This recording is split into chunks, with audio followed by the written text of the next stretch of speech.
Hi, everybody. This is Tony Marcolini. We're yes. I'm leaving. Not leave. We're getting a little crazy here. We've been talking for a while before we go on. I should say that.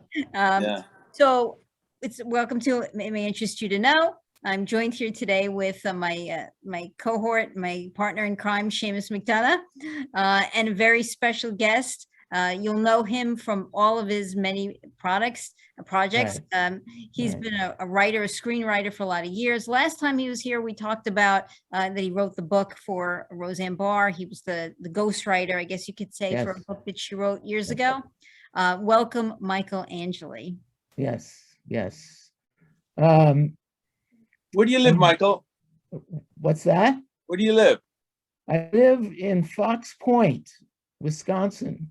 We moved here from, I lived for 35 years in Los Angeles, and we moved a year ago, like when COVID started, about a year and a half ago. Good move. We have a summer home on Washington Island, which is part of Wisconsin, and it's 250 miles away from where we're living right now. We bought a house like in civilization. So my wife wanted to be like my mother-in-law is 92, and so the clock is ticking, you know. Yeah. So my sister, my wife, my wife wanted to be closer to her, and she never liked LA, and I don't blame her. I didn't like it either, but I was there because of the business. And so finally she had enough. She said, look, I'm going to Wisconsin. If you want to come along, it's fine, because I love you, but otherwise I'm going. So I followed her. So now I have to look for a condo in LA because things are kind of heating up with with all my projects and stuff. I think I'm going to be doing a movie for what are they called? Hallmark, of course. Yes. Hallmark. Hallmark, yeah. I have to say, when I was, you both know, I had cancer. And when I was going through my journey with that, I needed something happy, to kind of carry me through. So every week I would look forward to that Hallmark movie on a Saturday to kind of that would be my thing. I would be going through chemo and I would be focused on, some other event. I would try to focus on I can't wait to see the movie, or I can't wait to see something. So they do bring a lot of joy, Hallmark, into the world. Yeah. Totally. I had a similar experience when I was in training camp to fight Holyfield back in the 90s. I waited every day to watch Cheers, where everybody knew my name, or they knew their names. Yeah. And Wow. I mean, there are Brad Cravoy. He has done 25 or 30 of these Hallmark movies, especially the Christmas ones. So he produced the first project that I ever did, which was Sketch Artist. It was a movie for Showtime. And he was the guy who produced it. So we stayed really kind of close, and he gave me a call and said, hey, do you want to do a Hallmark movie? And I'm like, oh, yeah.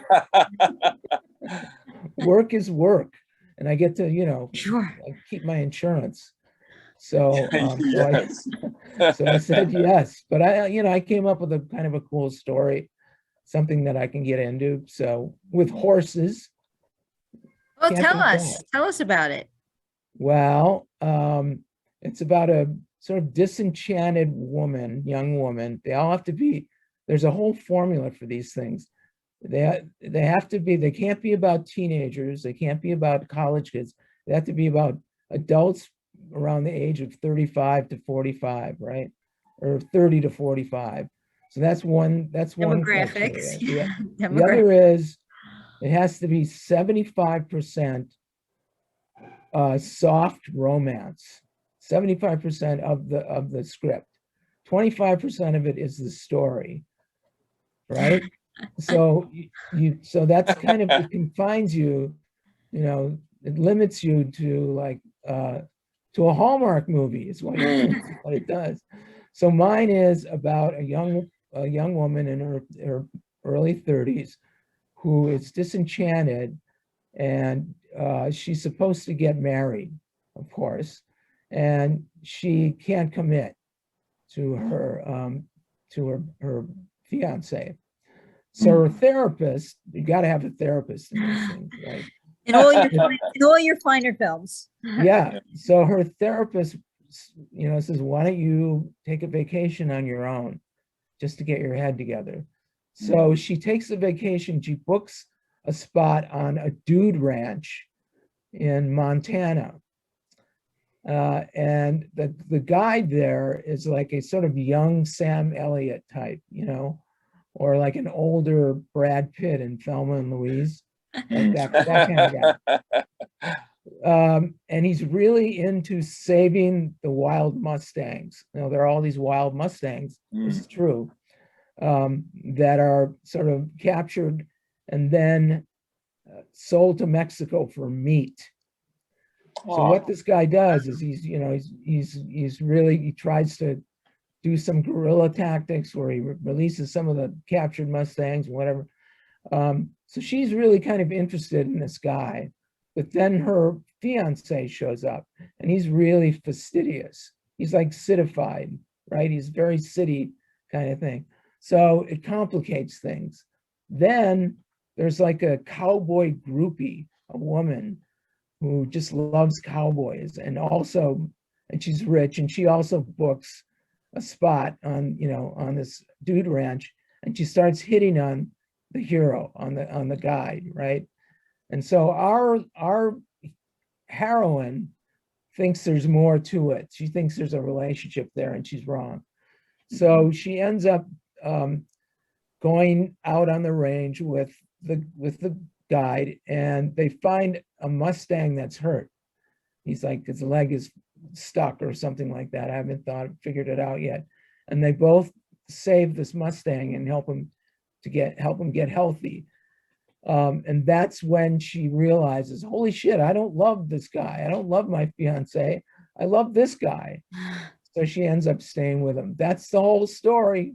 That's the shebang. I think you checked all the boxes. Perfect. Yeah, I think so. Beautiful women and horses. Yes. Oh my God. As you say in Ireland, perfect, but it'll have to do. Yeah. So before we get into, I know you actually think recently sold a project, if I'm not mistaken. Can you speak up a little bit or turn? Sure. I said, I think you actually sold a new project. Is that right? Yes, I did. Yes. It's called Chalk. Yeah. Chalk. What's that about? That one is a true story. It's about a female gymnast, a college gymnast, a true story, who has this adversarial relationship with the UCLA women's coach, who's just like a legend. Her name's Valerie Condos. Right. Oh, yeah. She won the national championship for UCLA. And the girl is Caitlin Ohashi. And if you look her up on Ohashi, if you look her up on YouTube, you'll find that it's her 10 routine where she got a perfect score as on the dance on the floor exercises. So she's had 140 million hits on her, you know, on her 10. So it's all about the two of them and how they struggle. And the coach gets breast cancer and decides that in order to sort of bond with Caitlin, she tells Caitlin that she has breast cancer, and she's the only one that she tells on the team. This is all true. It's a true story. Then Val decides against getting chemo because it'll keep her away from the team too long. So she has a double mastectomy so she can be close to the team. I mean, it's a great, great story. It's really, and it's all true, you know. Wow. So where is this? Do you have, do you know what this is gonna that's with Brad Cravoy too. only it's going to be on Netflix. It's going to be for Netflix. Wow, that's Where I amazing. have a relationship besides my son. We were talking before we went on air, about the fact that your son works over at Netflix. Yeah, yeah. So I want to take you back though to some of your other projects, because Right. historically speaking, they're, I think, of value just to be able to chat about them. So many of them were major projects. Yeah. So if I can bring a blast to the past for many people, what about Battlestar Galactica? Oh yeah, yeah. I mean, you must still have rabid fans for that. Yeah, I mean, I was, I was there for the entire run of the series, and it was the best time I ever had. It just, everything synergized. Like, the people were just terrific. I was the only one on the writing staff who had never done science fiction, heavy science fiction, like with space porn and things blowing up. And I mean, science fiction is probably my least favorite genre, even for reading or for anything. So I think I would be in the same place, the same space. Well, the dirty little secret about Battlestar Galactica is it's not really about space and about, fighting automatons and whatnot. It's really about social issues. Like every episode, we try to include something that had to do with what's going on today. Like we had abortion, we had religion, we had all of those things, in every episode. And I put my heart and soul in that show. And I mean, I spent so much, we shot it in Vancouver, and I could speak Vancouverese by the time I was done. But it was just an absolute joy. And then, speaking of like not really liking science fiction, most people feel the way you do, Tony. And so we were nominated, out of the 5 seasons, we were nominated twice for best writing of a series. The creator had one of them and I got the other one. The thing is, for the Emmy, I was up against 2 episodes of let's see, the what's it called, Mad Men. Hard. And 2 episodes of The Sopranos. It was his final season. That's an uphill battle. That's an uphill battle. Yeah, and then I was there for the Emmy, and it was so funny. It was like they sat me kind of over to the side with the blacks. Can you believe it? I mean, I loved it. It was just, but it was so obvious that they put me, they had it segregated. It was so weird. I was with all the people from The Wire, who I know anyway. They're great. And so what they do is, when you're nominated and they're ready to announce the winners, a camera guy comes and he puts the camera like right up to your face, and it's dark, right? And as soon as they make the announcement, if you win, the camera goes on. If you lose, the guy slinks away. Bye. So he slunked away, whatever, obviously. I was practicing my acceptance speech, and because I figured they'd all cancel each other out, but it didn't happen. So it was fine. It was a great experience. And my daughter and sons, they were there, and I just loved it. How much creative control did you have for that show?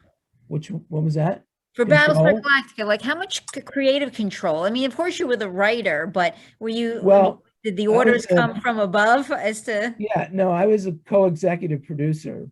And we fought tooth and nail with the network about, the shows that we wanted to make and the ones that they wanted us to make. We won, obviously, except for one thing. Battlestar Galactica, it's every episode leads into another episode. It's very episodic.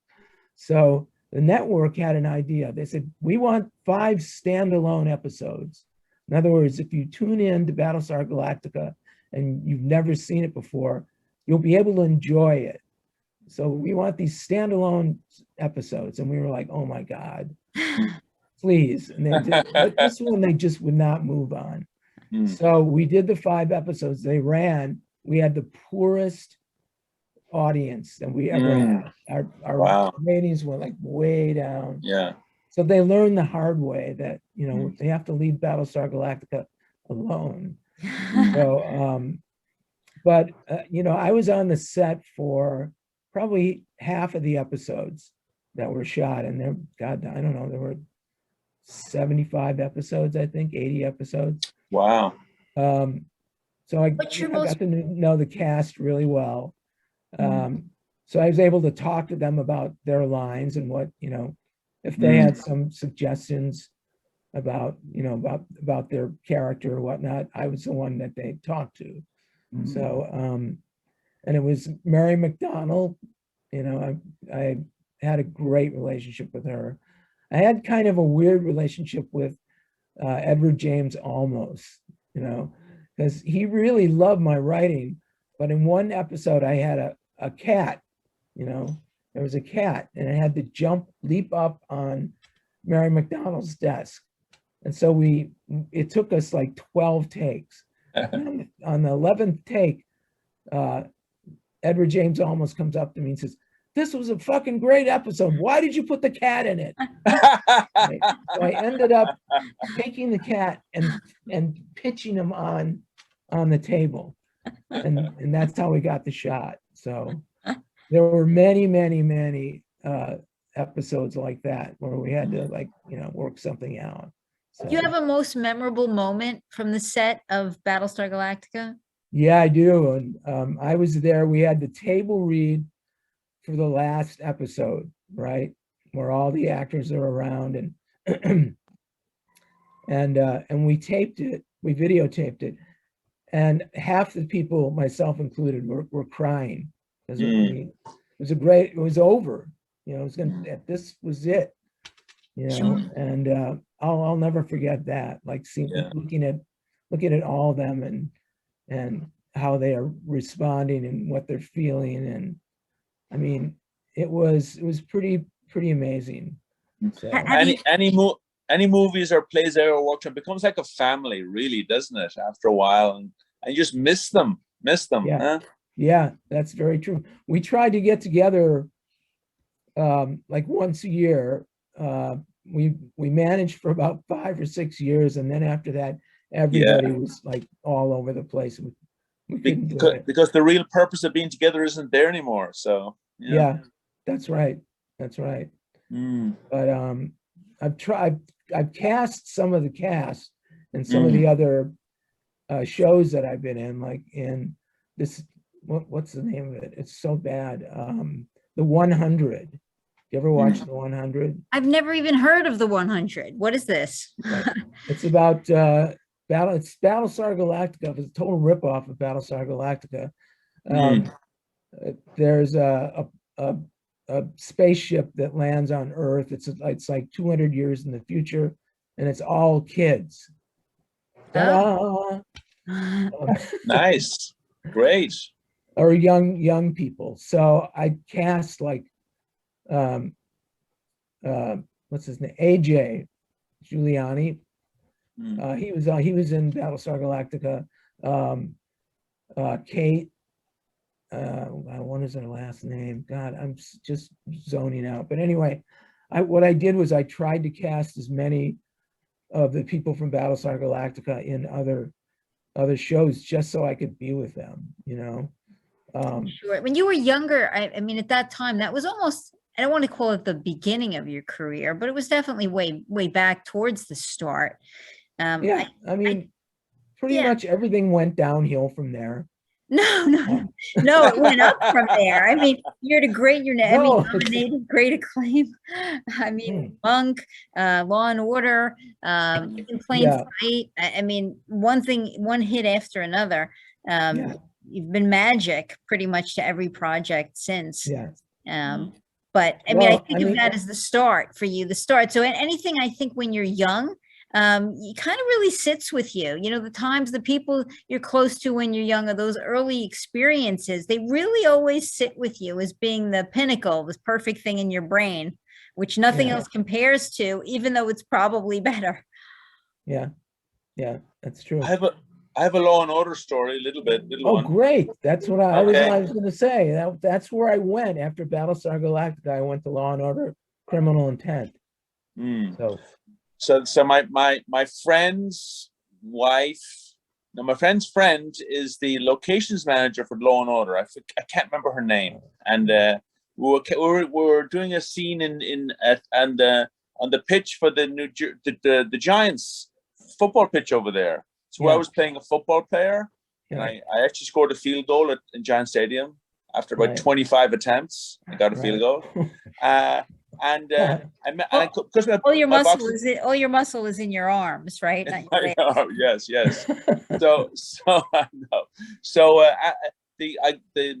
director got wind that I had fought Holyfield and I was a fighter and all this kind of stuff, and I won the Golden Gloves in New York, that kind of stuff. And he says, we talked all the time. And then he says, I'm going to make an episode about you. I said, okay. This is years ago, you know. I said, okay. He gave me a number to call. So I went and immediately went and called the number.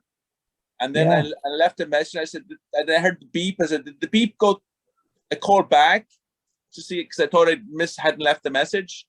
And then I beeped again. I said, oh my God. I called back again. Then I got a message to the director. Stop calling the number. So I never called them again. I haven't talked to my friends again. Yeah. Do you know what year was that? I think it was probably about 20 years ago. Yeah. Oh, so it was like around the turn of the century. Yes. Yeah. So I was on Criminal Intent in 2010 and 2011. And that's when they got Jeff Goldblum instead of Vincent D'Onofrio, who they fired because he had an alcohol problem. And on top of that, he had two seriously autistic children. So he had a lot of issues. I thought he was the best by far. And so they fired him, and they got Jeff Goldblum to play his role. And one of the things Jeff Goldblum asked for is he wanted to play jazz piano in every episode, just a little. He's just they let him do it. So and he said, I want to pick my own clothes. So he wore all these outfits that were like extremely tight. They were like a size too small. But he's a wonderful guy. He really was. So then what they did is they let him go, and they brought back Vincent D'Onofrio because he had, for the last season. But one of the episodes that I did, I wanted this really famous picture of Secretariat, the horse. It's the one where he's won the let's see, the one that's in New York. Which one's in New York? The last of the Triple Crown. Long Island Race Course. Something like that. Anyway, I wanted the picture of that, and the guys, they found the picture, they had it framed, and then when the episode was done, they sent it to me, and it had like autographs of the trainer and the jockey, Ron Turcotte. It was amazing. It was like, wow, really, yeah. But 2 years there, 2 seasons there, which were really cool. I mean, I had a great time. The guy who was the showrunner wrote The Wild Bunch. Remember The Wild Bunch? Yeah. Sam Peckinpah movie? Yes. Yeah. So he let me do whatever I wanted. He was great. So, did you have a background at all in true crime? What's that? Did you have a background at all in like true crime or how did you do your research? Just the time I spent in jail. That's all I I did. Oh I boy. had, it's a long story, but I was inciting a riot and some other charges like that during the troubles here. So I was supposed to spend 3 months in jail, you know, 3 months. It was like heavy. It was heavy stuff. So my uncle was an attorney, and he represented Joe Bonanno and Oh, won sure. his case. He represented Ed Gein. You know who Ed Gein was? No. Yeah. He won. What he said was Ed Gein was not a necrophiliac and he didn't kill these people. He dug them up instead of killing them. You know, he did all of his things, like made lampshades out of their skin and stuff, out of dead people who were already dead. So they put him in an asylum instead of in prison. So, but getting back to me, We've taken an ugly turn, Michael. yeah. So my uncle told me, you know, I had to go before the judge. He said, wear a white shirt, Mike. Make sure you wear a white shirt. That's how my uncle. And he said, don't worry about it. I know the judge. So I go in there and he says, Your Honor, this is a good boy. He's going to college. He's got a full load. And on top of that, he plays music in a band on the side and he works very hard. And I really think that we should go easy on him. So the judge said, all right, 10 days. And I'm like, oh my God, 10 days in jail? Oh my God. And my uncle's like, shh, quiet. But Your Honor, you don't understand. This is a good boy. 30 days. But Your Honor, really, don't you think that's harsh for what he did? 60 days. It ended up being 90 days. Oh my. I was bawling my eyes out. So I left. I went to jail. I spent 4 days in jail. That's it. Got me. The judge and my uncle were in on it together to scare me. Oh. Yeah. Did it work? Did it work? Those 4 days were like 6 weeks. I mean, it was incredible. Yeah. Incredible experience. They never turned the lights off. Yeah. So. Yeah. Wow. Well, okay. So that gave you a basis there for your, you know, for your experiences writing for. Yeah. You've done so many worthy projects. I think last time we talked about Monk, you've done a few episodes of Monk, which one you won the award for, and Mr. Monk goes to, what was the one you won the award for? I'm going to look stupid now. Mr. Monk, where did Mr. Monk go? Yeah, Mr. Monk went somewhere and won the award. Where? Yeah. I won an Emmy. You did?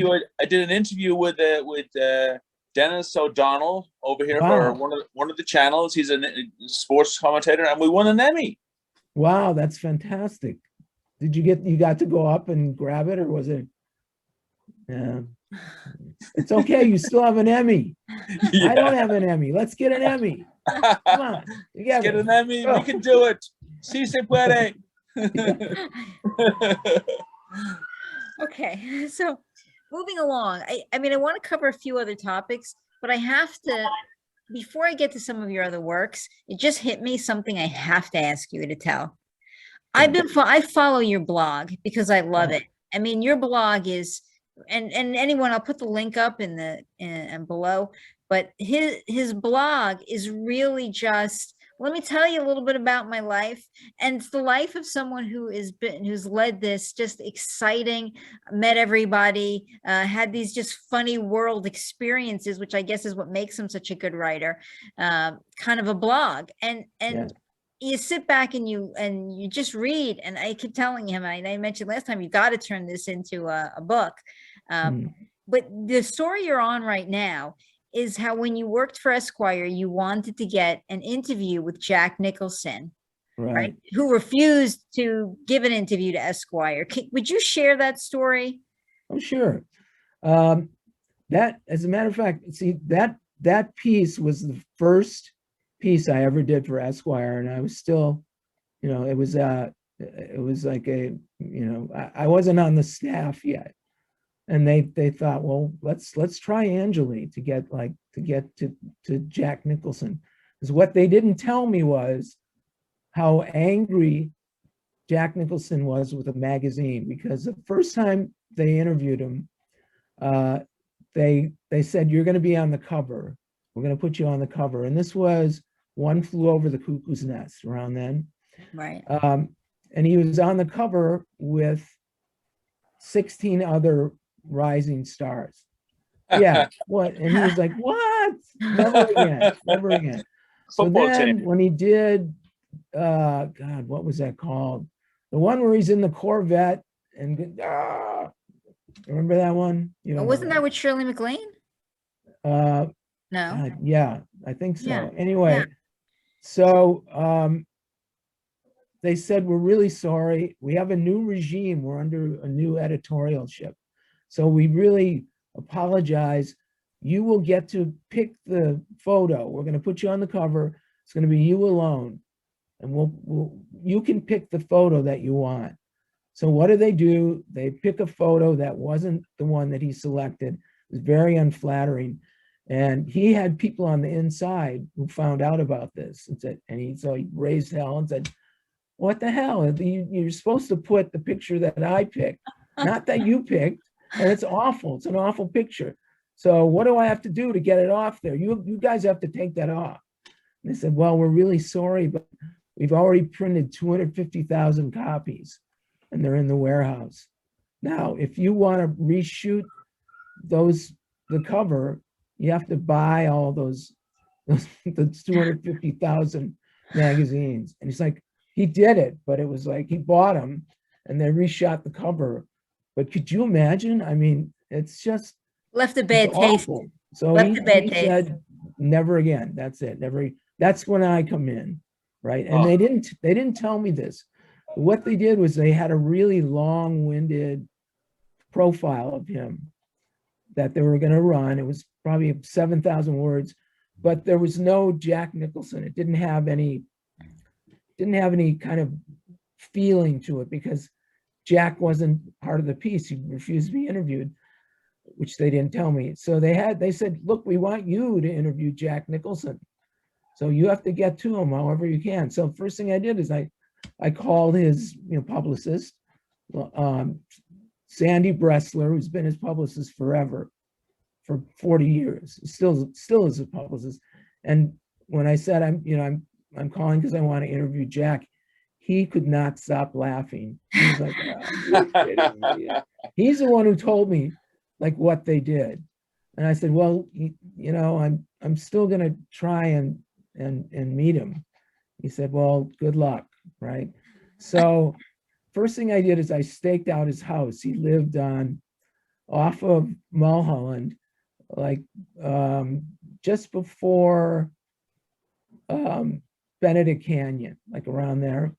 He lived on a compound. There's a big gate. Marlon Brando lived on the same compound. It was Marlon Brando, Jack Nicholson. There were 3 houses, and then kind of like a fun house where, anybody could stay. And, if somebody was tired of Jack Nicholson, but he liked her, she could go and stay in the house, right? So I staked that out and I tried to figure out like when he comes and goes, but I never saw him. He's like, he never came. He never came out of the place, or he had a back passageway that he could go. So I had to try something else. So I got a uniform from my friend who had a messenger service. So I had a messenger uniform. Then I had a really beat up car and I put a antenna on the top of it to make it look like I had a radio. And then I had 2 envelopes that I prepared. One was, if Jack was in the house, the envelope said, hey, Jack, it's me, it's Michael Angeli. I really want to interview you. Look how I got here. Isn't this great? And if he wasn't there, I had a blank envelope, just an empty one. So I go, I'd say at the intercom, this is Messenger Express. I have something for Jack Nicholson. And the gate opens up. I drive in. I'm like, oh, I'm in Jack Nicholson's home. I drive all the way up. Get out. What every good restraining order is made of. Yeah, I noticed that he's got a basketball hoop, but it looks shorter than 10 feet. But anyway, so the housekeeper answers, and it's a long time, same housekeeper. I don't know if she's still alive, but She's so sweet. She said, Jack's not here. He's at Paramount. He's editing the two Jakes at Paramount. I said, oh, okay, well, can I please use your bathroom? I really, and she's like, yeah, come on in. So I go in, I'm in Jack's house, for God's sake. So I go in the bathroom, and he's got this toilet seat that has laminated money, like coins in it. It's the height of kitsch. It's just so great. And then there's a picture of Angelina. That's the only thing in there, picture of her and the toilet seat. So I love that. It was just amazing, So then it's time to leave. And so I give her the envelope that's empty, and I start driving. I look in my rearview mirror, and she's running with two guys towards my car. And it's like, oh my God, what do I do? Do I keep going?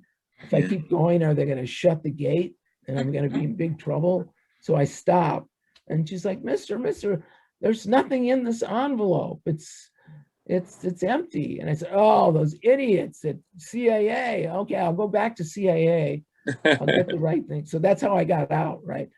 So I went to Paramount immediately. I still have my uniform on. They let me right through. I got to Jack's bungalow. I'm at Jack's bungalow. So his assistant called him, and I don't hear what they're saying. And she said, Jack's going to see you, but he's in the middle of something. He's going to be here in probably 20 minutes, right? So I sat for 3 hours. I sat for 4 hours. Jack Nicholson never came in. So now I'm like, oh man, I'm crushed. I'm like, tell the magazine, look, I've tried all these things. They said, all right, here's what you do. You buy the best tickets to a Lakers game that you possibly can. We don't care how much they cost.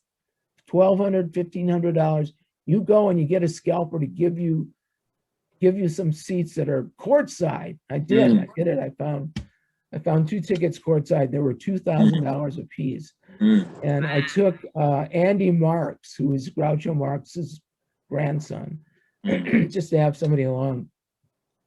And so we're right across the court from Jack Nicholson. I put my binoculars on, and I'm looking at Jack Nicholson, and he's kind of looking at me. And so at halftime, and the Lakers were losing, by the way, which isn't good. At halftime, I scramble up and get behind him and tap him on the shoulder. I said, Jack, it's me. It's Michael Angeli. And, I'm the one who's been haunting you. And do you think we can just talk for a couple minutes? And, just after the game, he says, yeah, sure. Come on over after the game. Right. So the Lakers lose, never a good thing. Jack's in a bad mood, but I catch up with him. And he's with, God, who was he with? Robert Town, I think. I think he was with Robert Town, who wrote Chinatown. Wow. So they're walking towards a back entrance to get out so they don't have to deal with the public. And I'm following them, and I got my tape recorder on, right? And I said, hey, Jack, your hoop doesn't look like it's 10 feet. He turns around and said, that hoop is 10 feet. I said, no, I don't think it is. He said, all right, we're going to go to my house. We're going to measure it. Now I've got my story. This is going to be so great, right? So we're going up the stairs. I'm behind him. And I'm behind him and Robert Town. So I'm below them. And Jack says, so now what magazine did you say you were with? I said, Esquire. And he kicks backwards, right? Tries to kick me in the balls. I put my hands down, but he hit me like in my knuckles, and it really hurt. And I went, oh, you could hear it on the tape. And he's like, that wasn't a foul. That was a non-contact foul. And then he just left. That was it. So I wrote about that. They published it. 3 months later, I get a call from Esquire. It's like, do you have a tape recorder? Do you have notes? I said, well, what's going on? He said, Jack Nicholson is suing the Hearst Corporation for $30 million because he said it never happened. That never happened. I said, oh my God. I said, get on a plane and get over here right away. Because I covered pop culture in LA. And I went to New York maybe twice a month. So I go to New York and I get to Esquire. All of the Hearst Corporation lawyers, there's probably half dozen of them, and my editor are all sitting around a table. And Jack didn't come, but his lawyers were there. But he was on speakerphone, right? So the first thing I did is I played my tape recorder of it, and it's all about me talking to Jack. Hey, Jack, your hoop is not 10 feet. And then you hear me go, ow! So all we heard was this little click, like Jack Nicholson hanging up, like shit. He had a tape recorder on. Shit. It really did happen. Proof. So that's that whole story. That's a story. Wow. Yeah. Yeah. Tenacity. You don't give up. No. It's gotten me in an awful lot of trouble, though. I bet it has. Yeah. Do you want to hear my Muhammad Ali story? Yeah. Well, when I won the Golden Gloves in New York, he actually gave me the Golden Gloves. But when he fought in Ireland, I was like 10. Yeah. And my dad brought us. My dad was obsessed with boxing. That's why I boxed. I never really liked boxing. My dad made me box. And he was fighting Albrew Lewis in Dublin in the big stadium for the Gaelic football. And he was training in the handball court right next door. He's fighting Albrew Lewis, like I said. So he was training. And so my dad was so obsessed. We went to the training session. So we went to the training session, and it all happens. He's sparring with Joe Bugner and all these heavyweights from England at the time. It was way back in the 70s. And after the training session was over, he went to his dressing room, and Albrew Lewis comes out. He starts training in the same area as Muhammad Ali. So when Muhammad Ali comes out of his dressing room, he goes, "This is my training session. Why is he in my training session? Why is he here? Why is he here?" He said, and he had about 100 people behind him, and he was throwing chairs around all over the place. And my dad, he was a boxer also, my dad hears this going on. My dad picks up a chair and throws it like kind of in his direction. and Muhammad Ali goes, and he comes running over, and I'm sitting behind my dad. I'm 10 years old. And he comes running over, and he stands in front of my dad with his fists up. My dad stands up with his fists up, and I'm like petrified. And they start laughing, and they shook hands, and that was my dad's story. Stood up with Muhammad Ali. That's a great story. Yes. I never met him. I always wanted to, but I never met him. I met him 3 times. I was driving out. I used to drive the horse and carriages in New York. I was going down Broadway one time, or 7th Avenue, and I saw him walking, and I said, "Muhammad!" And all the security guards got around him and they tried to protect him. He was later in life for him also, but loved the guy. I loved the guy so much. Yeah. He was the greatest. He really was. Totally. Yeah. Brilliant. Really intelligent. Yeah. Just a really fascinating man. Yeah. So if I can, I want to bring us back to your career, your screenwriting career. And you did Medium, I want to say, with Patty Arquette. Is that true? Right. Yes. Okay. I think you worked with her more than once. I did 1 season, and then Battlestar Galactica started, and I wanted to be on Battlestar Galactica because my friend was the creator, but I was stuck on Medium. So I had to do 1 season of Medium, and it was the first season and I worked with Glenn Caron before.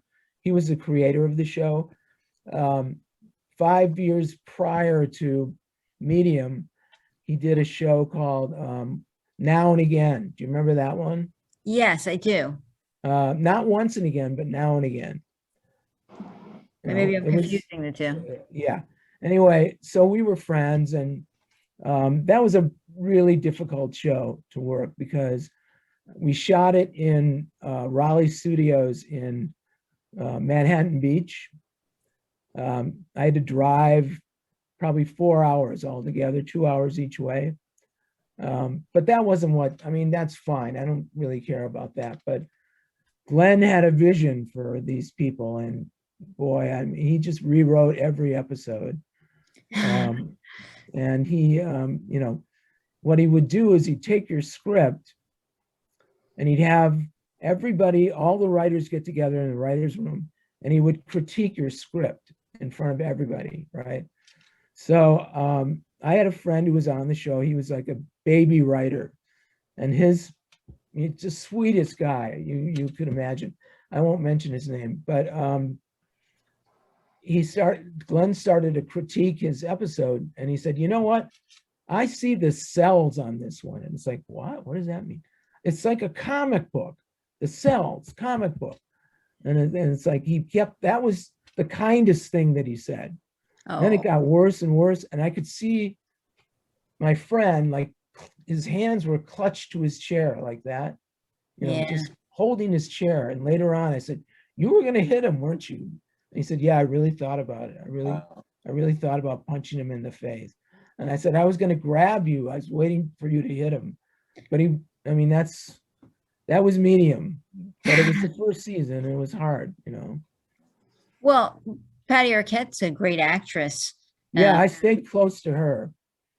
So she gave me a book on art. I still have it and signed it. And, I'm trying to get her for some stuff, but she's always busy.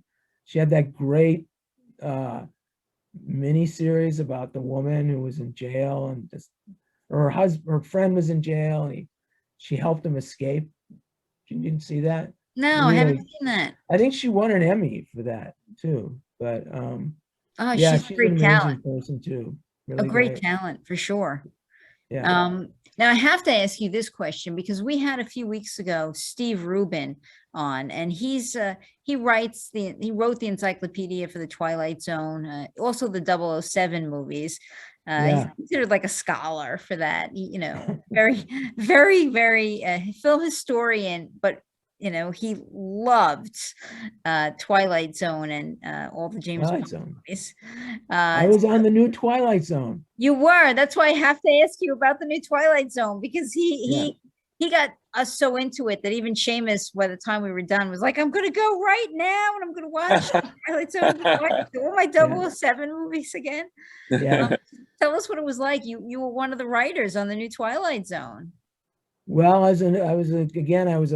what was I on that show? Oh, I was a supervising producer and a writer. And the showrunner was Ira Bear, and I had been on 3 shows with him before. We were like real good buddies. So he let me do whatever I wanted. The thing about it is we had the rights to all of Rod Serling's episodes, so we could redo them if we wanted to. And it was like, that was really strange. It's like to rewrite Rod Serling. It was like, are you kidding me? I mean, it's kind of strange, Well, and then we had a lot of interesting directors. We had Andrew McCarthy directed one. Remember him? Yeah, wasn't he in all the Pretty in Pink? And yeah. We shot it in Vancouver again, so I was in Vancouver a lot. But the thing that I think the tragic flaw of the new Twilight Zone, and I love this guy, was they took Forrest Whitaker and put him in for Rod Serling. And I know Forrest, and he's an incredible guy. It's just he wasn't right for that role. It just didn't resonate the way it did with Rod Serling. But what can you do? Well, he was more into comedy, wasn't he? Wasn't he like the F Troop guy or something? Forrest Whitaker? Yeah, no, he's black, and he's done. He was in Good Morning Vietnam. Oh, okay, I know who you mean now. That guy, right? I'm thinking of somebody else with the name Forrest that was on. Yeah, you're thinking of. Yeah. I know the person you're thinking of. Like that guy? I wouldn't see him at all. Whoa, he's kind of a F Troop. Yeah. Like, where does he come? No, Forrest Whitaker is serious. When you hear a name from Hollywood, like it's like the Reese joke. The Reese joke. Yeah. You know that one. Yeah. No. I feel bad saying this, but you hear that about the actress who got stabbed in Hollywood this morning? No, what happened? Reese. What's her last name? Witherspoon? Oh, no, Reese. with a knife, not with a spoon. Oh man. Seamus, I should warn you, Michael. Seamus has an endless funnel of bad jokes. You should not get him started. Yeah, yeah. I don't know where he gets them from, but there is a new restaurant called Karma on my block.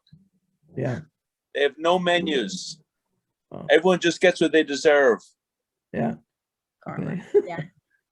I tried to warn you. An endless funnel of bad jokes. Fine. You cannot let them get started. They will not stop, and they will not get any better. Yeah. So, Well, anybody who met Muhammad Ali 3 times is my guy. And fought Evander Holyfield. Yeah. Wow. That's amazing. 1 time. Yeah. Yeah. So are you doing anything other than boxing, celebrity boxing? No, I haven't done boxing in a long time. I'm doing this podcast with Tony, and what am I doing? I have a marketing business based around shoe shine. Yeah. It's called theshoeshine.com. We go to conventions. We've done nothing since the pandemic, of course.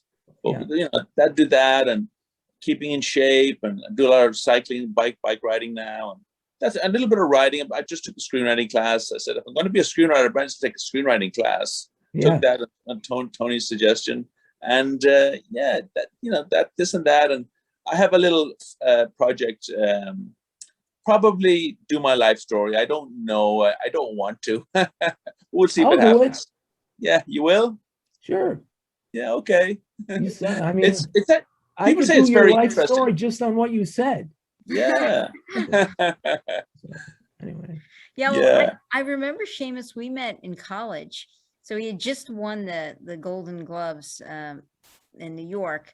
And I remember most, and I think I mentioned this before, he was just a kid, like trying to be a kid. He seemed so young to me, and he had an enormous amount of notoriety already. And then of course he got the big fight, with Holyfield. Wow. So he lasted 4 rounds with me. Yeah, he did last 4 rounds before he decided to give you a break. If I didn't try and knock him out, I would have won easily.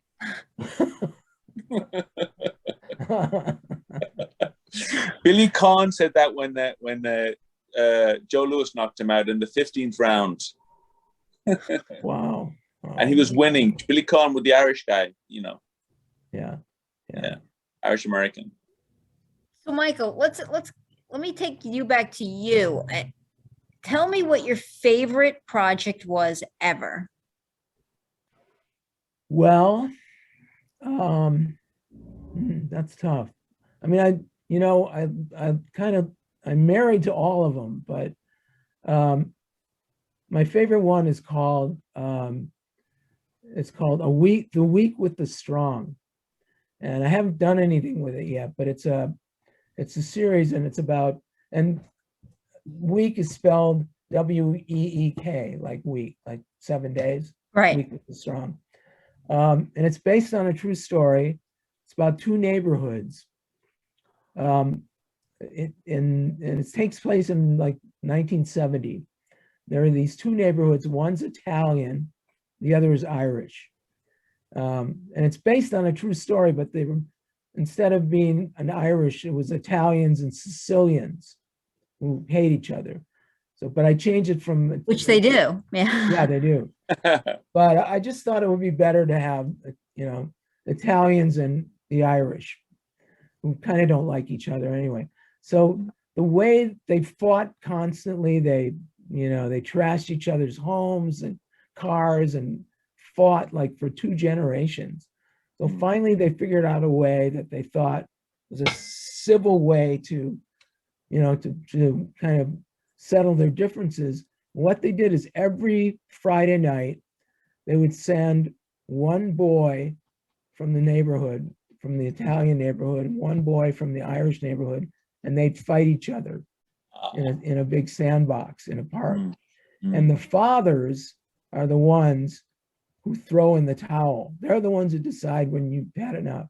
That's based on, my dad actually had to do that. So, so it's about these 4 boys who are Irish, And one of them is picked to fight, and it's his week to wait, you know, so it's all what he goes through for a week, what he's thinking about, what's going to happen, and Wow. what flashbacks and I relate to that. What's that? I relate to that. Yeah. Once you sign for a fight, you're obsessed until it happens. Obsessed. Yeah. And the four Can I guys, say about the Irish and the Italians are so similar? Yeah, They're so alike. Yeah, they are. They are. Maybe that's why they don't like each other. I don't know. Yes, of course. I mean, I spent 6 weeks in Ireland, and I just loved it. I love the people. I love the feeling. You know, it was incredible, incredible experience. So that was my favorite one. Is the Week with the Strong. Hasn't been produced yet. Hasn't been seen by a lot of people, but I wrote 13 episodes on my own. Just wrote. Wow. Oh, that's a passion project then, for sure. That's what it is. I'm going to make a phone call. Well, how about all these not around anymore? I'm going to call Mickey Rourke. I'm going to call Mickey. My good friend, Mickey. Tell us, what does the creative process look like for you? I mean, you just get an idea and different people tell me different things, but do you squire yourself away in a room? Do you need a lot of racket? Does the TV need to be on? What does creativity look like for you? Well, music plays an important role. Like, I have to have music on all the time. In fact, I'd have it on now if it was, you know, but it's so hard to hear. So, so it starts with music.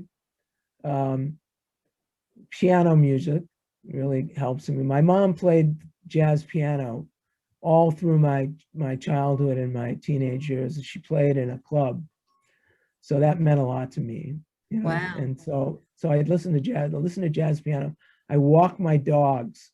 I have 2 English setters, and I walk them constantly. That helps me think. I'll go and buy dinner, you know, because I cook. I'm kind of a good cook. So when I'm cooking and I have a recipe in front of me,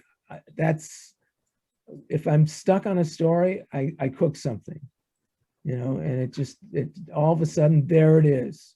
Beautiful. You know, a souffle. Yeah. But that's mainly what I do. And usually, you know, like I dream a lot, and they're very vivid.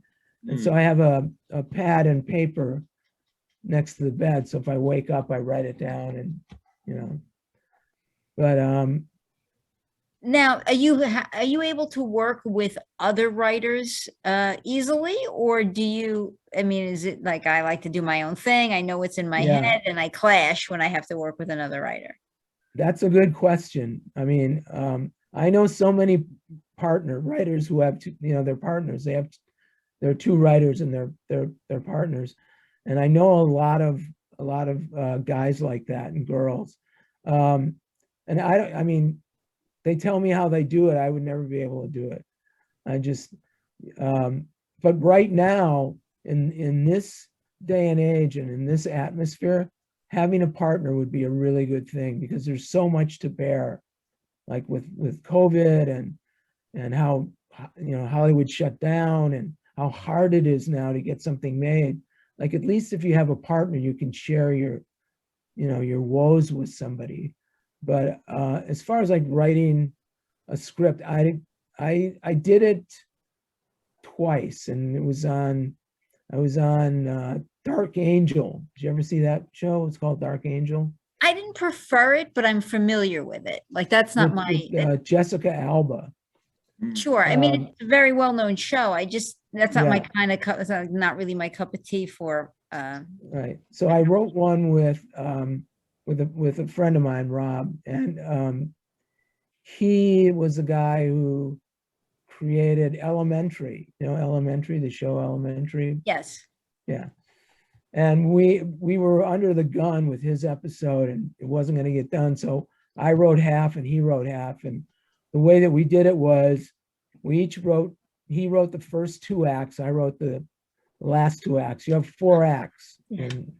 And so what we did was when we were done, we switched off, and then we each made notes on each other's, acts. And it worked out great. It was fine. I mean, we did another one together just because it worked out. But it was a singular experience, to say the least. Well, with a lot of the shows that you were on, there had to be a writer's room. Yeah, there is. So, I mean, most of the other writers just throw ideas your way, or Well, I'm usually I kind of run the room, the writer's room. Sure. And when we're in the writer's room, usually, in fact, almost all the time, the ideas have already been hatched. And what we're trying to do now is turn them into, episodes. Right. So people have ideas about the characters and what's going to happen here and what's going to happen there. And, of course, we have 3 huge boards all around the room. And what we do is we put cards up we try and card each act. We write a little something about what's going to happen in the scene. And in every act, there's probably 5 to 7 scenes. So you have 4 acts. You have, let's say you have 7 scenes in act. So you have 28 scenes. That's kind of what you're shooting for. That's kind of a good length. It's so, it's terrible to have to like break it down like that and to deconstruct it, but that's how it works. Yeah. Right. And then what you try and do is make, you average it out so that each scene is on the average of about 3 minutes in length. Then it depends on whether or not it's a network show. If it's a network show, you have to accommodate, 12 minutes of your time for commercials. And then, so what happens is every page of a script represents 1 minute of time. That's why most scripts are between 58 and 60 pages, because each page represents a minute.